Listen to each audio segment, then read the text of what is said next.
You're listening to The Drew Yari Show.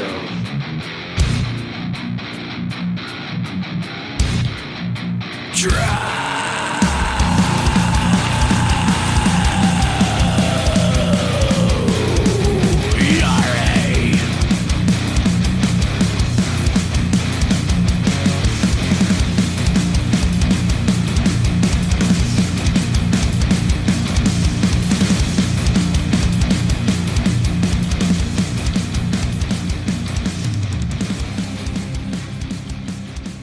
Hey, what's going on, guys? It is Thursday while we're recording, and the time is now 4:54 p.m. Central Time. I had to re-record the intro because I didn't realize that I was muted on my end, and I was like, "Wait, why am I muted?" And I remembered I was recording something for somebody, and I muted myself so that way in the recording all you heard was my friends and you didn't hear me. So, like I was mentioning before I realized I was muted, was I didn't do a show last week. I did two Patreon episodes last week. One with me and Ruben Prime, for our podcast Worst of the Worst. We reviewed the 1993 movie that is Super Mario Brothers, so you can find that. The audio on my end is kind of weird though, because I literally sound like my audio is from like 2006, like I'm calling in as some type of fan or something. So because I recorded on my phone, and Ruben, to the best of his abilities, did everything he could to save my audio. So I told him I sound like Kevin Castle before he bought headphones. So it's still a good episode. Listen to it. Go on Patreon just for $5. And then me and RJ did something for our podcast, Revenge of the Savage Nerds. We just reviewed everything that we missed. There was some wrestling talk. There was also a little bit of Marvel talk. It was more of a wrestling episode rather than a nerdy episode, which I guess you can qualify wrestling as nerdism. But this week, a couple big things happening in the wrestling world. Mainly like three things. I mean, we did talk about the Zelina Vega thing. She returned to the WWE last Friday for SmackDown against Liv Morgan and lost, but still was put in the Money in the Bank, which is weird. And me and RJ talked about it. Just kind of a brief overview of it. I just said she kind of comes off as a hypocrite. The whole thing with wanting to unionize wrestling and then meeting with what the president of SAG-AFTRA, is that how you say it? SAG, Screen Actors Guild. And then it's like in SpongeBob, several months later, she returns to WWE. And again, if she wants to make that money to support herself, support her hubby, which we'll talk about her hubby later, good. But I still feel the same way. I still feel the same. I think she's a hypocrite. And I think all these simps that were like falling in droves to commemorate how brave she is and how amazing she is. It's like, yeah, you guys suck. Fuck all of you. I know Mish is going to talk about it on Wrestling Soup tonight, which I'm actually looking forward to that. It's just to see him rip her apart, rip all these marks apart. So I'm looking forward to that. Let's see. Didn't watch Raw. Heard Drew McIntyre told a story about the Loch Ness Monster, which, of course, somebody already posted a thing from South Park about Chef's parents, about how his dad met the Loch Ness Monster. There I was, in the middle of the ocean. All of a sudden, I see some giant crustaceous creature from the Mesozoic era. And I'm like, what do you want, Loch Ness Monster? He said, I'm reading about tree fitting. Oh boy. Come on, Drew. No stories, please. Like, come on. You're making it hard to support you, man. I know him and Jinder are gonna have their own little feud, which a lot of people have been wanting for some reason. And that's all. That's all I really know about Raw. That was, I guess, newsworthy.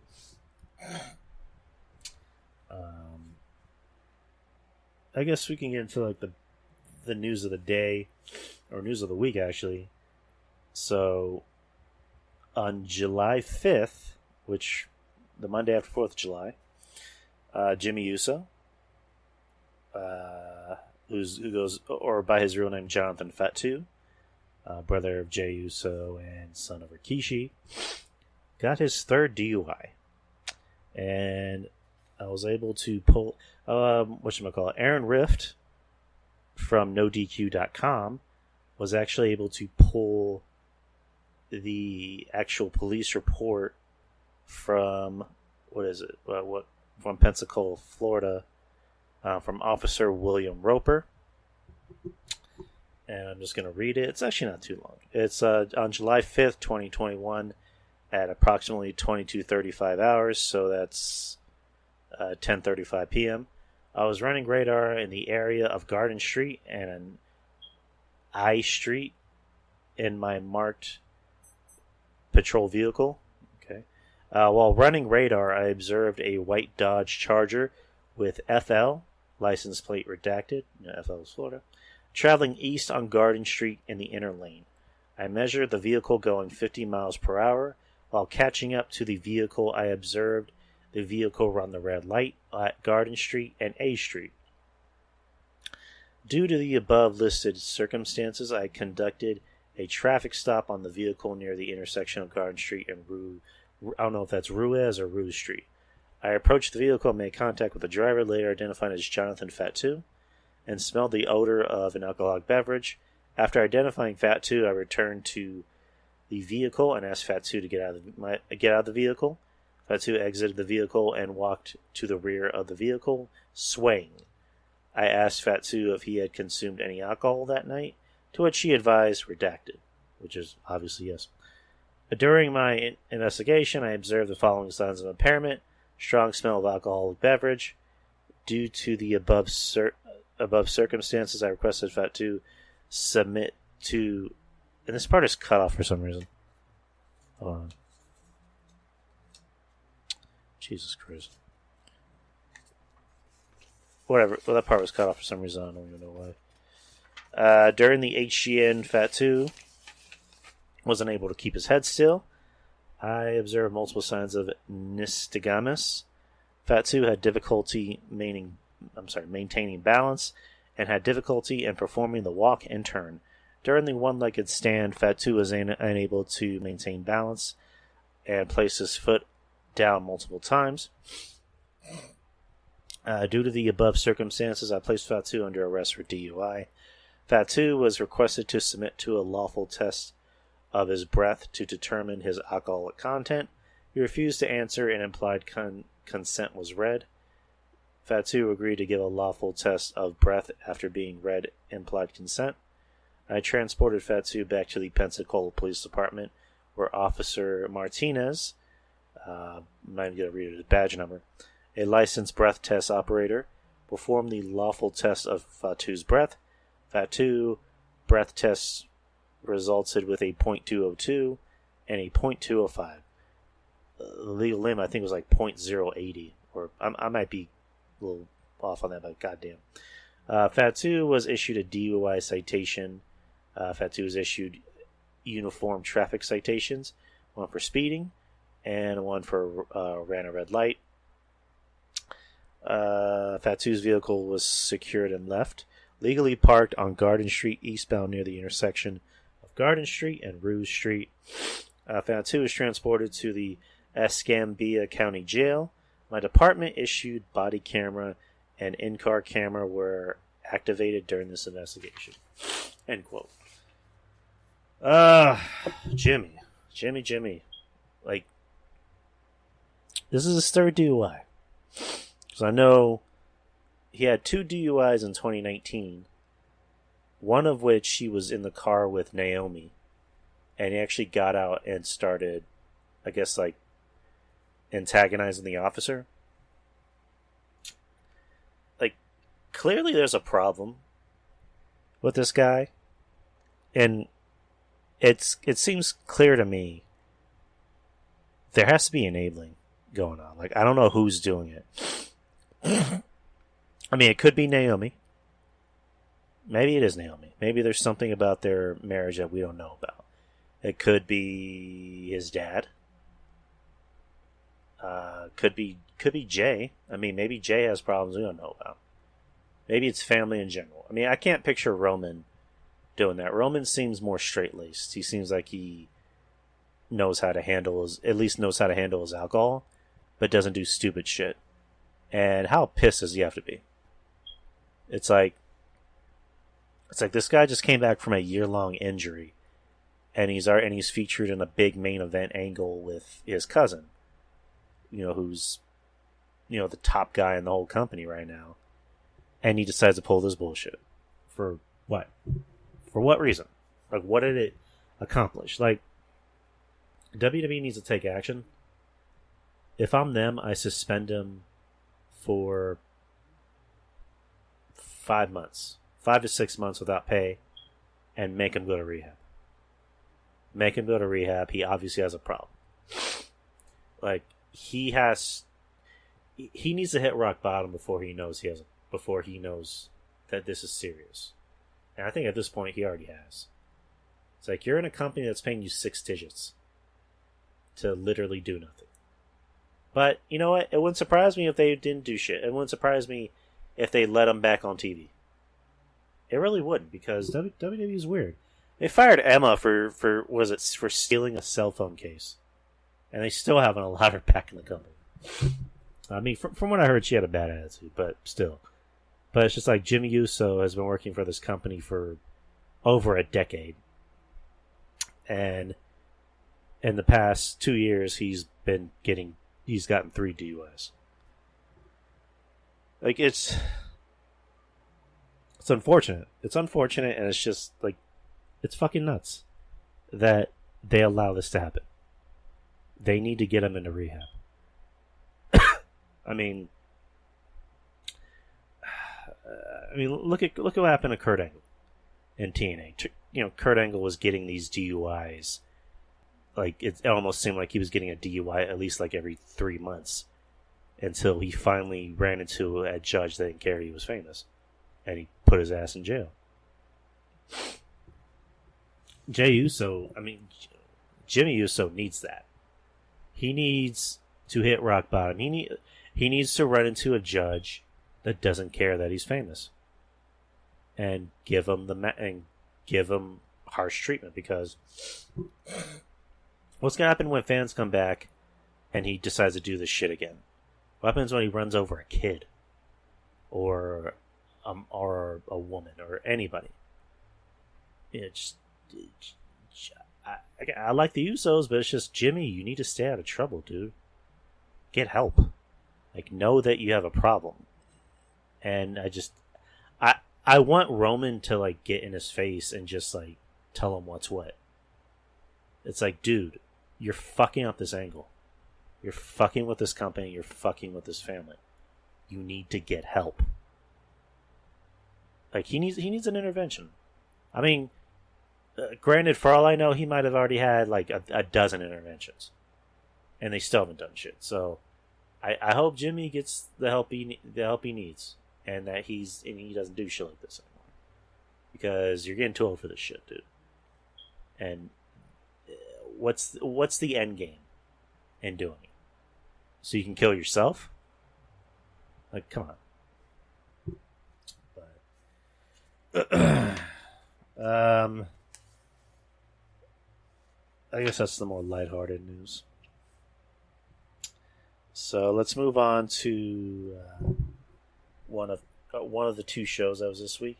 NXT Great American Bash was Tuesday, July 6th, at the Capitol Wrestling Center in the WWE Performance Center.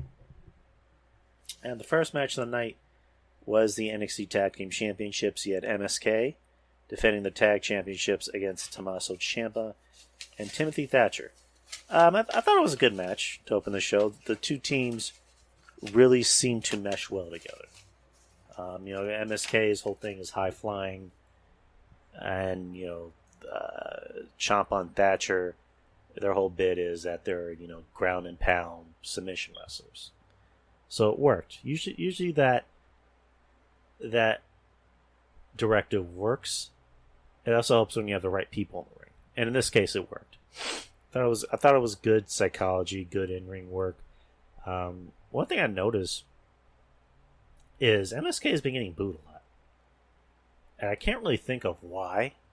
I know RJ had said on the Patreon show that they might have picked the wrong person out of that group, because I know they were called, was it the Rascals in Impact Wrestling? And it was like a big man group. I think there was like 5 or 6 people in it. So he alluded to it that they might have picked the wrong person. Besides, because it's Wes Lee and it's Nash Carter. Is it Nash Carter's husband? And he said that they maybe should have went with another guy besides Nash Carter.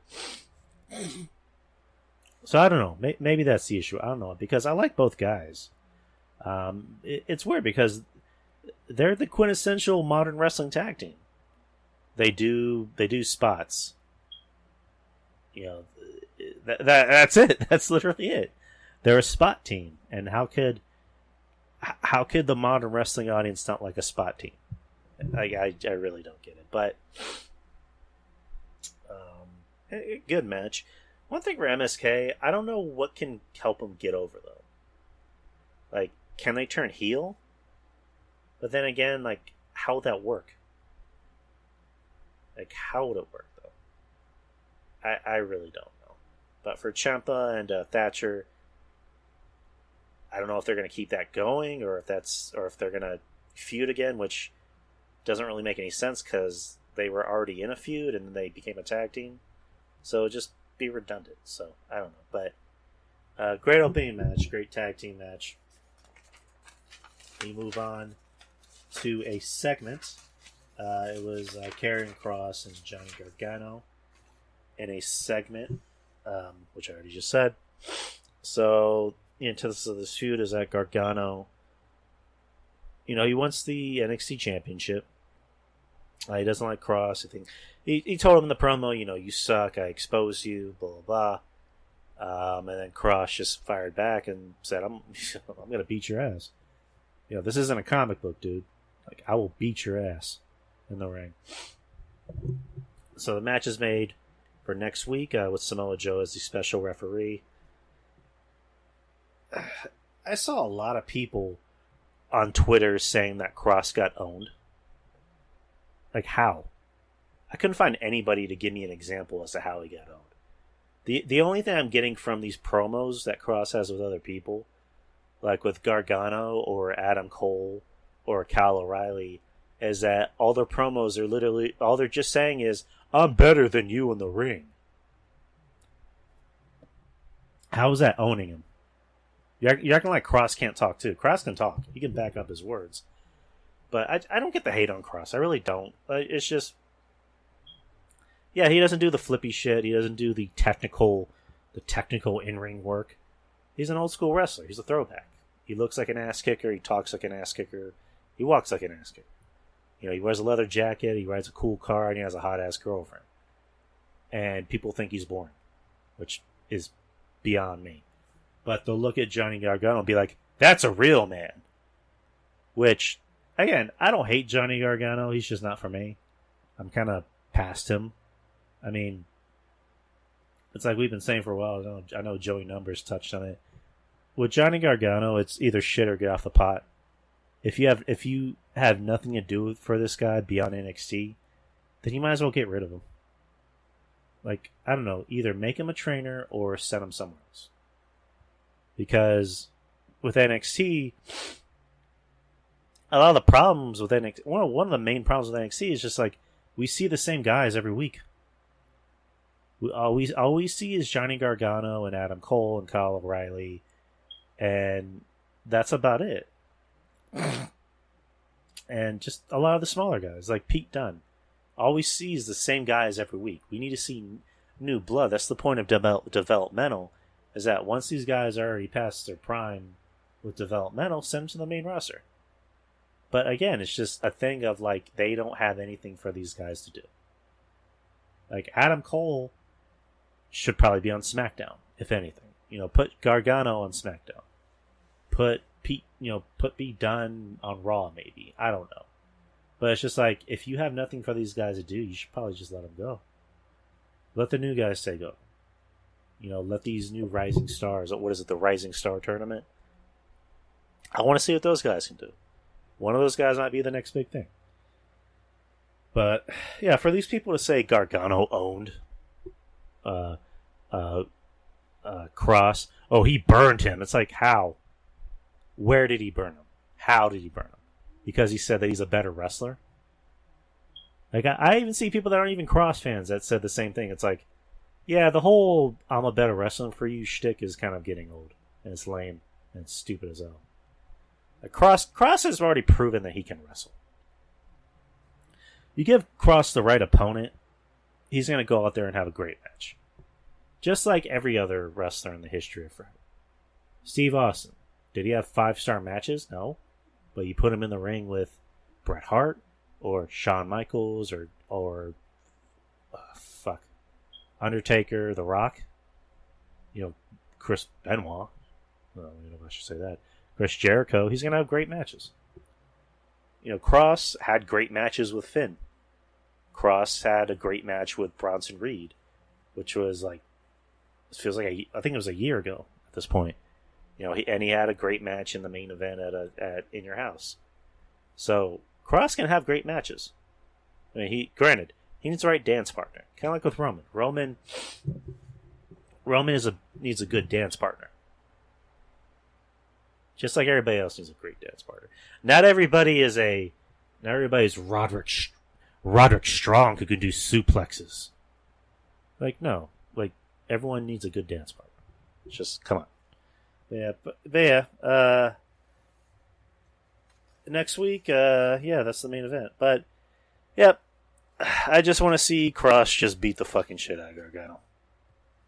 Like, I want to see him have sex with Johnny Gargano. Against Johnny Gargano's will. That's right. I want to see Cross sexually abuse Gargano next week. And make Samoa Joe watch. I don't know why I'm laughing. I'm sick, so excuse me. But yeah, if it involves Cross just beating the fucking piss out of Gargano, and not Cross having to have a Johnny Gargano match, I'll be fine. Like, all I want to see is Gargano get the shit beat out of him. If it ends with Samoa Joe choking out Cross and then costing him the title, I'm gonna be pissed. Like, nobody wants to fucking see that happen. Like, if anything, I've always said, just have Cross relinquish the title. Just say, I'm done. I'm good. I'm going to the main roster. I mean, he even said in the promo, every day I get up and I think about, never losing this title and going to the main roster and main eventing WrestleMania. So I'm like, somebody might be listening to my show. But yeah. Next match, you had $1 Million Championship, LA Knight versus Cameron Grimes. The stipulation was that if Grimes lost, he would have to be LA Knight's butler. I thought it was a good match. Really, I mean, it wasn't anything special. I mean, you weren't expecting this to be a how do you say it, catcher's catch can, wrestling match, but it was a good match. It was a fun match. You have two guys out there that are fun, LA Knight and then Cameron Grimes. Grimes can bump like nobody else, and LA Knight is the guy that has the personality up the wazoo. Grimes does too, but LA Knight I think has maybe a little bit more personality. Like he's more of a dick. Grimes is more likable, but great heel versus face match. You expected Knight to win, and you expected him to win in some cheap heelish way. Was it by DDTing Grimes on the $1 million belt while the ref wasn't looking? Or no, the ref couldn't even see the belt because it was so close to the bottom of the ring that he couldn't see it. So he won the match, and it's funny. He's talking shit. He's like, I got some rooms that need cleaning. I got some shoes that need cleaning. Like he's just talking a bunch of shit. I love LA Knight. I love LA Knight. I love Cameron Grimes. I'm interested to see where this where this goes. It's definitely going to be interesting, and it's going to lead to, I guess, their next big blow-off match, but we'll see. Come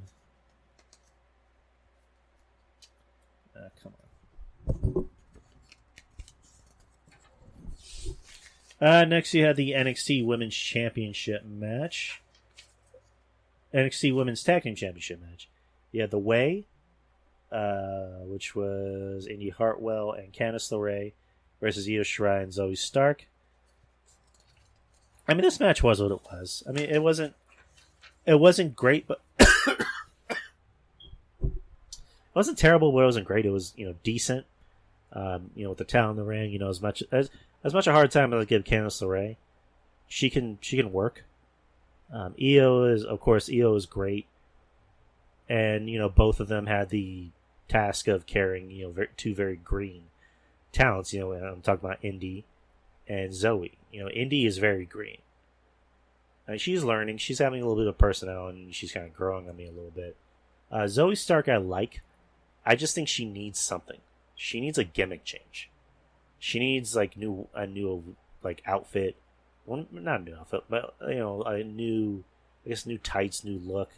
Maybe even dye her hair brown or black. And just pretty soon she's going to turn heel on Io, which will be the best thing for her because she has Io to work with as this heel. Waiting on that. We're basically waiting on that. But during the match, so the past few weeks, there have been these vignettes of I guess the symbol of a phone being charged, or not even a phone being charged, but like the charging symbol, where 1 week it was like 5%, and then ended up being 20 or 30% by the end of that night. Next week it was 40. The week after that it was 70. Earlier in the show they showed it at 90. So you're like, okay, I guess we're gonna find out who it is, either after somebody's match or during a promo. And then during this match, the lights go out and you see the charger at 100%, and out comes Tegan Nox, returning from her ACL injury. It's funny, when she came back, I'm like, why is she coming out during this match? Oh, okay, yeah, I forgot.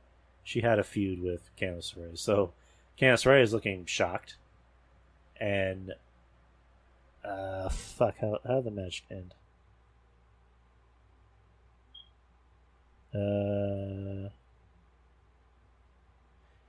Stark took out Hartwell with the win while Candice LeRae was distracted. Now we got new Women's Tag Team Championship. Tag Team Champions. Zoe Stark and Io Shirai, so good for them. I mean, it's good to see Tegan Nox back. I like Tegan Nox. I mean, what I was saying was that I really don't like whenever they have these vignettes that are very mysterious and vague, and you're not sure who it is. You're assuming it's a debuting character. Because usually, well, back in my day, whenever a returning character would return, you would show vignettes of that character returning. Like, coming soon, Tegan Nox. Or returning in a few months, Tegan Nox. Like, usually they would go about that. Usually they would, go about business like that. When they show these kind of promos, like with Jericho back in 1999, whenever they were showing the, countdown to the millennium. And I just remember being a kid, I'm like, countdown in 6 months? That's like in September. That's not going to be in January. And you weren't even sure who it was until Jericho finally debuted, and Jericho was on the fucking Titantron. The whole place went nuts. I went nuts too. I'm like, holy shit, I didn't even know Jericho's in WWE. Yeah, they did this for Tegan Nox. Like, Tegan Nox is not in the company. Why did she need those vignettes? I don't know. That could have been saved for somebody else.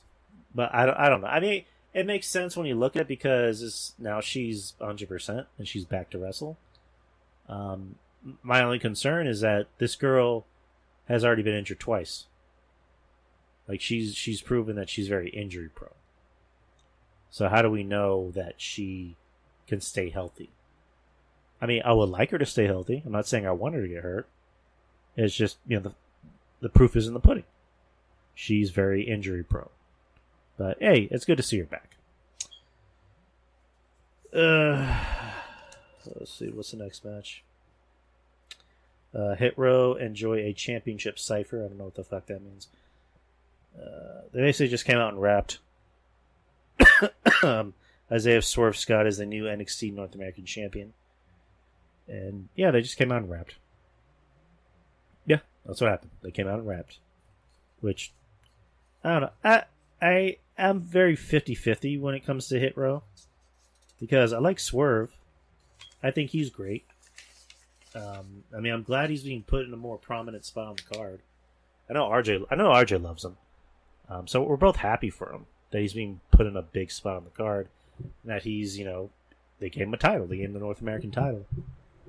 With Hit Row, it's just like, I'm not sure how to feel about it because, Swerve is a rapper. We know that. He's shown in his fans that he raps. And I think he's put out, albums. But this gimmick is kind of weird. It seems very dated.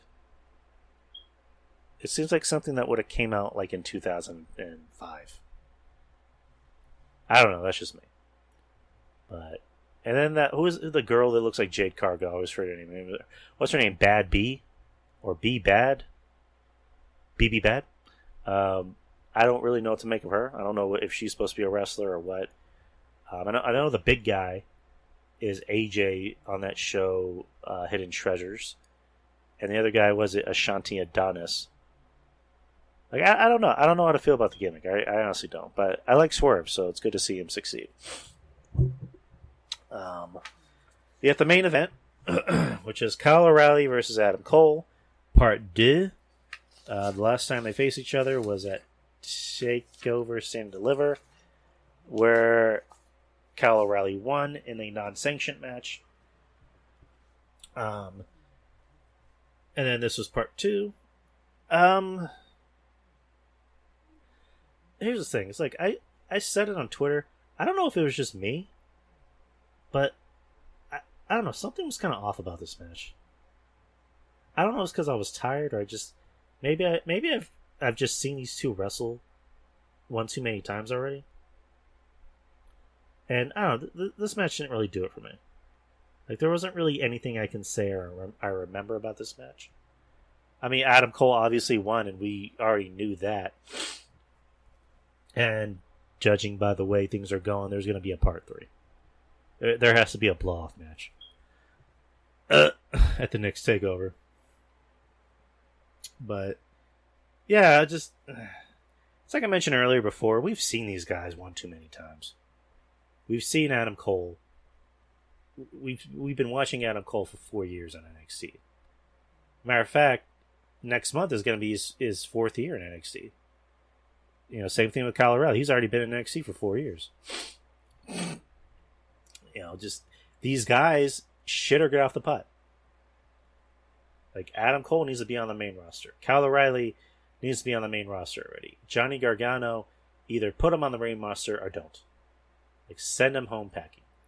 I will wheelbarrow him out of NXT if that means getting him out of NXT. It's these guys need to do something else besides this. And I get, Adam Cole is trying to do the whole, NXT is technically the third brand, and we are a brand, and we are the main roster, and blah, blah, blah. It's yeah, it's cute. It's developmental, dude. Come on. If I'm Triple H, I need to tell these guys shit or get off the pot. You need to do something else besides this. We've seen your act. We know this match is going to be good, but we've seen it before. And to me, Kyle O'Reilly is just not it.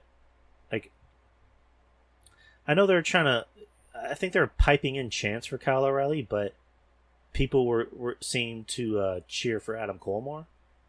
And I was telling, I think it was Kevin, that Adam Cole actually has a cool factor to him. He actually comes off as cool. He has cool music, he has a cool entrance. People love doing the Bebe thing. Kyle O'Reilly is really not cool. I can imagine Kyle O'Reilly being cool to hang out with, and he seems like a good dude. But he comes off as a dorky kid. he comes off as a dorky kid on a Disney Channel movie. Like it doesn't whatever he's doing that thinks it's working and it thinks that it's funny, it's not. And I get it. He's tough and he does MMA. He can stretch me, whatever. But he's just, I don't know. He's kind of a dork. Like, the whole Cool Kyle thing and him coming out to the ring doing air guitar. It's just, nah. There. He's not a top guy. He's a mid-card. And again, there's no shame in that. Like, you put him on the main roster, he's going to be Intercontinental Champion. He's going to be U.S. Champion. He's not going to be the WWE Champion. There's no chance in hell of that. Adam Cole, it's funny because I can imagine Vince seeing him and going, you need to put on some weight. You need some muscle. Because I know he visited the Performance Center last week and it was said to be, good news and, nobody got cussed out or anything. But I know everyone in the WWE loves Adam Cole. I know Triple H loves him. I know Shawn loves him. I know the agents love him. I can imagine Vince going, this guy needs more. This guy needs more muscle. He's a sandwich. And that's what I said too. I love Adam Cole, but he needs to put on some weight. The guy needs some muscle tone. Like how does Britt have more muscle tone than him? like when your girl looks more physically imposing than you, he might need to do something about that, dude. Like, come on. But Adam Cole, I can see him on the main roster regardless, being a top guy. Because again, he can talk. Vince loves people that can talk, and he can work. So we'll see. That was the Great American Bash. Was it the ratings came out? I believe it was 664? Hold on. I'm going to pull up the ratings right here. I had it saved on my phone.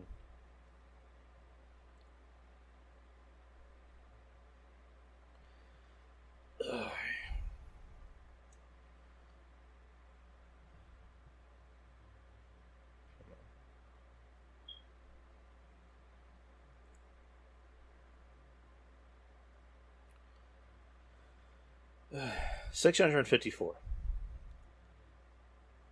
And NXT Great American Bash drew 654,000, which was up from last week. And they're also competing against Game 1 of the NBA Finals, so that's neither here nor there. But yeah, Game 2 is tonight. Now let's talk about AEW. Shocking. I'm talking about AEW, I know. I decided to give AEW another chance.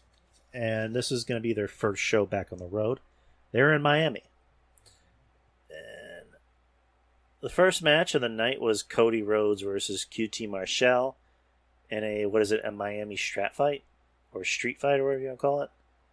I didn't watch the match. I missed it because we were watching Loki. So I missed the beginning. I missed the beginning of the show. Cody won, which isn't shocking. And yeah, that's it.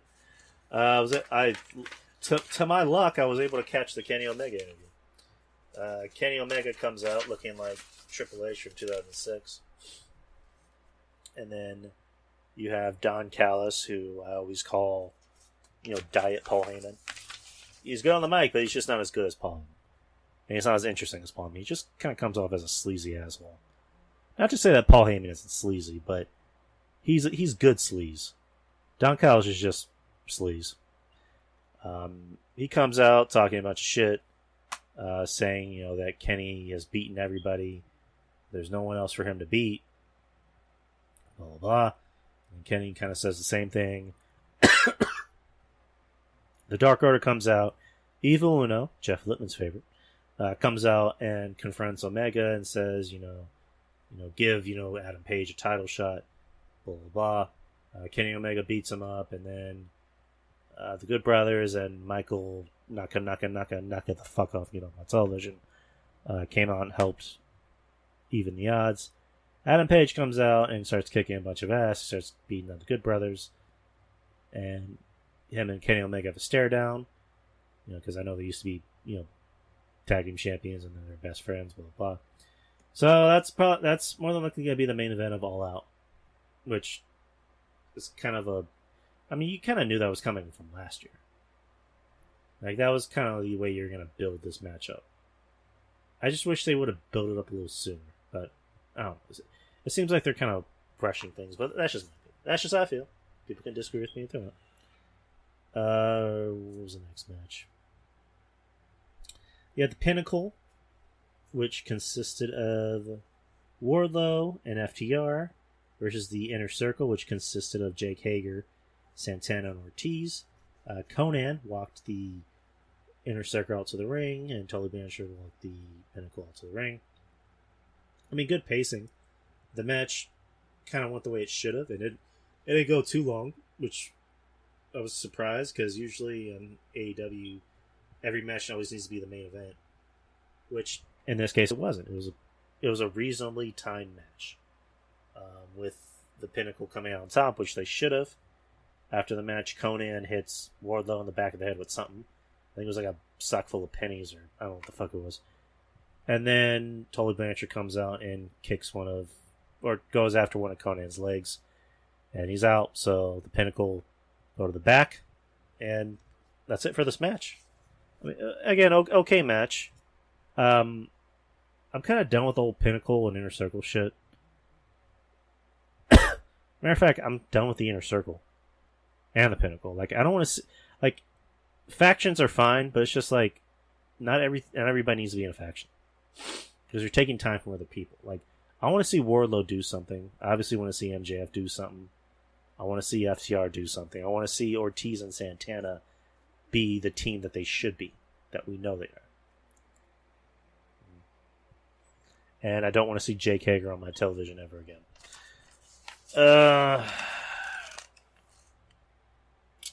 Next is the Chris Jericho and MJF showdown. MJF comes out. And Chris Jericho comes out, of course, with everybody singing his theme song. Because, why the fuck not? During his entrance, a fan tries to rush the ring, I believe, to go after MJF. And Jericho ends up, getting a few shots in on him. So that's nice. Fans are back. Live crowds are back, and they're starting to act up. So they have a talking. They have a talk back and forth. Where MJF just says MJF shit. He just says, I'm better than you, and you know it. Blah blah blah. Then Jericho says, I will bang your mom just to get this match again. But Jericho, I think he got a facelift because his eyebrows look fucking weird. He might have got that Vince McMahon treatment. But MJF telling Jericho, if you want to face me, you have to wrestle these wrestlers 3. Actually, it was 4, but because whenever MJF joined the Inner Circle, Jericho told him, if you want to join the Inner Circle, you got to wrestle these guys before you wrestle me.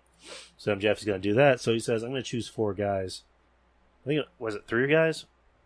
I have my notes right here.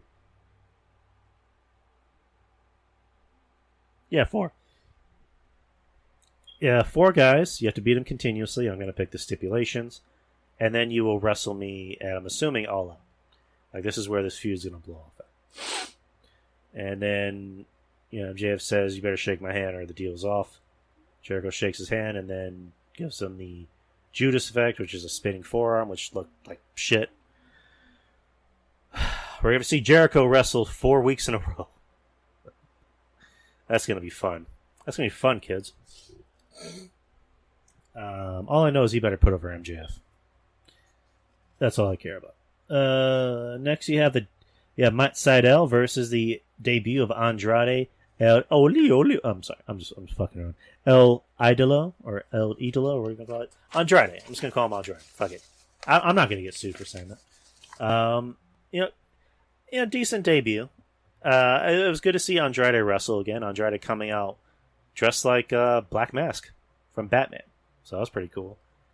And, the match went the way it should have. Andrade got the win. And they tried to at least make it competitive because there's a storyline behind it, so I can at least appreciate that. If it was like Andrade versus, I don't know, some, random guy number 2, and they were having a competitive match, I probably would have had a problem. But this match went the way it should have. Andrade got the win. Clean as a whistle. So, yeah, good for Andrade. Next, we have a debut. So Arn Anderson came out to the ring to talk about something until the whole place went black. Pun intended. When the lights came back on, it's Aleister Black. No, wait, it's Tommy End. No, wait, it's Malachi Black. So apparently he got that name from because he posted like a short horror film of him in like a psych ward where he's apparently become possessed by something or someone, and he's no longer Aleister Black or Tommy End. Now he's Malachi Black. Hey, fine with me.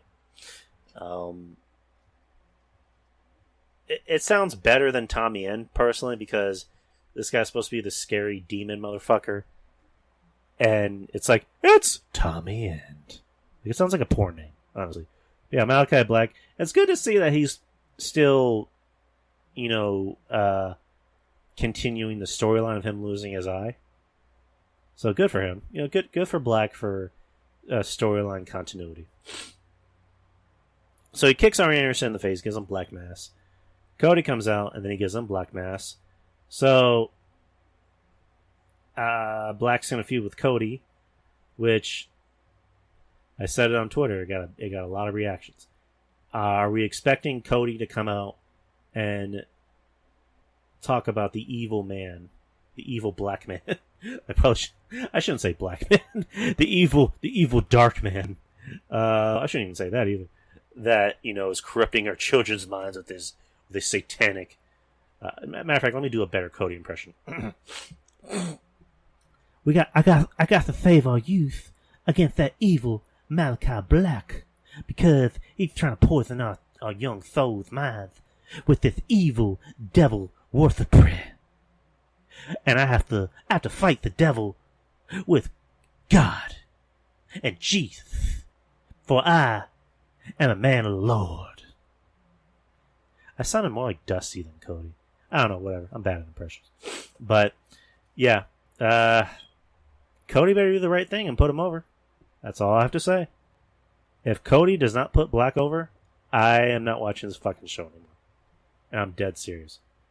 Because Cody has to see this guy and see how over he got with the crowd when he debuted. He has to see that this guy's fucking over. This guy's money. This guy is your future AEW champion. Bar none. Like, you need to put this guy over.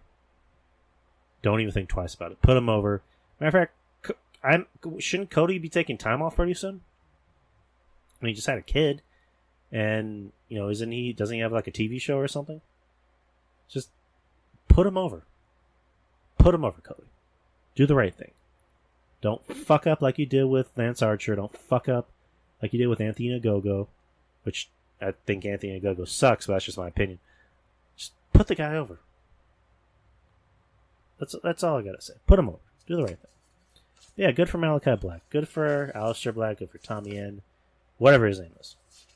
And then I'm showing here that he only had a 30-day non-compete clause in his contract because the WWE forgot to upgrade it to a 90-day complete clause when he went to the main roster. So, hey, good for Black for jumping on that opportunity. So, good for him. The main event was a street fight for the AEW World Tag Team Championships. You had the Young Twinks, Twink 1 and Twink 2, versus Pento. Or Pento. Was it Penta? I still call him Pentagon. Penta and Eddie Kingston. I tapped out after this match. I can't with the Young Bucks. I really can't. I mean, yes, I know people are going to be like, they're supposed to be heels. You're supposed to not like them. I'm like, yeah, but here's the thing. There's a difference between somebody that actually is a heel, a la MJF, and that does entertain me. And at times, there are times that MJF does shit. I'm like, oh my god, I hate this guy. I hate this fucker. This guy's a fucking idiot. And there's a difference between somebody that pretends to be heel, because deep down they probably are a fucking dick. Those are the Young Bucks. Like, the Young Bucks, when they first started out heels, it worked because we know they're dicks. But now they're just they're just going over the top with it to the point where it's just like you're being too cartoonish with it. Like, was it last week? They came out, with piercings and was it a handlebar mustache, and then this week they come out in shorty shorts and bandanas, and they're trying to dance or rap or whatever you want to call it. It's just we can see through it. It's bullshit. And yeah, it's the Young Bucks don't do it for me. If there's a Young Bucks match on, I try to avoid it. I try to find any reason not to watch it. But yeah, I didn't watch the main event. The Young Bucks won, obviously. I know next week is going to be Fyter Fest, part 1, and the week after that's part 2. Next week, I believe we're getting Darby Allin versus Ethan Page in a coffin match, not a casket match, a coffin match. John Moxley's defending the U.S. title against Carl Anderson, and then I forgot what the next match was, but. Should be an interesting week next week. Should be a good week for wrestling. Again, it's good to see fans back. I'm happy to see fans back. Wrestling needs fans. Just for that genuine reaction. And AEW missed the fans. And just the fact that the fans are back when Aleister Black debuts, it was good just to hear how nuts that crowd was going. And then next week, next Friday is when WWE goes back on the road for SmackDown. They're going to be in Houston. And then next Sunday, will be Money in the Bank in Fort Worth, Texas. So this is going to be... Was it Friday and Monday are the last 2 shows in not the Performance Center, but for the Thunderdome. For NXT needs to go on the road. I've said this a million times before, I'm going to say it again. They need to go on the road. They really need to get out of Florida because that crowd sucks. I don't know what the fuck is up with that crowd. That crowd will not react or get hyped for anything. That In Your House pay-per-view is just it was embarrassing how fucking bad the crowd is. It's just, Jesus Christ, people, wake up. There could be an orgy in the ring. Tony Storm, Io Shirai, fucking Indy. I'm not gonna say Indy Hartwell. Liv Morgan, Bailey. You could all be having an orgy in the ring, and the crowd will not give a shit. They will not give 2 shits. It's just Jesus fucking Christ. Get out of Florida, WWE. Get NXT out of Florida and get it on the road, please. Jesus Christ. But yeah, that's pretty much the show. What was I gonna say? Yeah, support the Patreon, of course. I'll put the link in the bio, in the description. And just support the show in general. You can find it on Spreaker and pretty much everywhere podcasts are put out, including YouTube.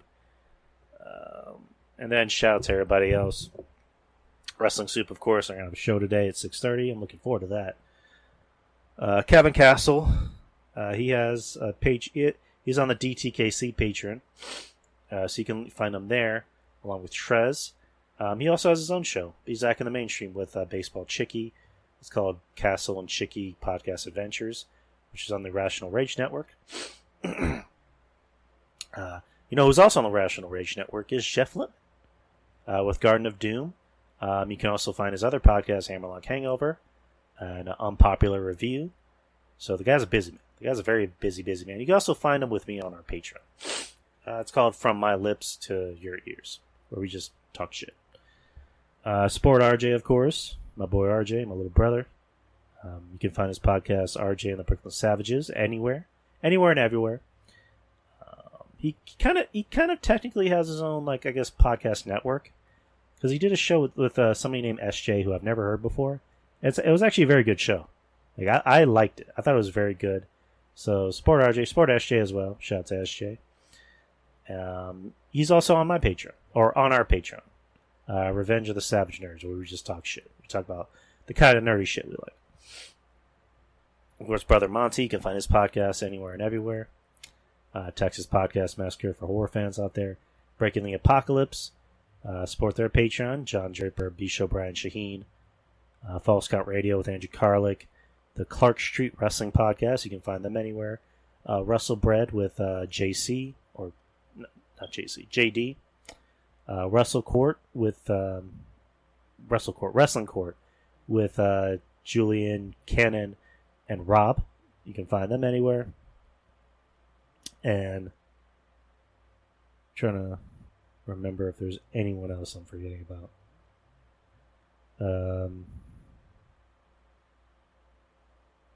Of course, Ruben Prime. How can I forget about Ruben Prime? You can find his podcast anywhere. He's also on the Yari Network, if you want to call it that. Worst of the worst, we review bad movies. So we just had a new episode that came out. But support the Patreon. $5 a month, people. You won't find a better deal out there than that. But anyways, guys, I hope you have a great week, and I hope you guys are seeing Black Widow like I am tomorrow. So who knows? I might even do a review show. But you guys never know. Anyways, guys, later.